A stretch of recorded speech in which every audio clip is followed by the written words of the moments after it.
Have you forgotten your Gmail password? Don't worry. In this video, I'll show you how to find your Gmail account password without resetting it if your account is already logged in on your phone. First method is using phone settings and password manager. Go to settings on your phone, search for password manager and tap on it.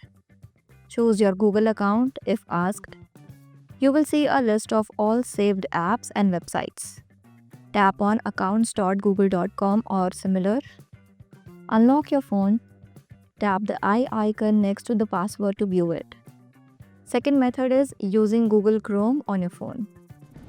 Open the Chrome app on your phone. Tap on the three vertical dots at the top right corner. Go to Settings.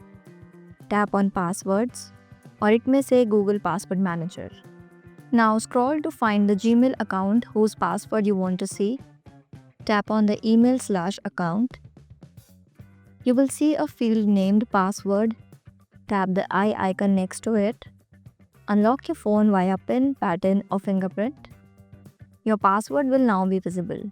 And that's how you can easily find your Gmail password if you are already logged into your account on your phone. No need to reset the password.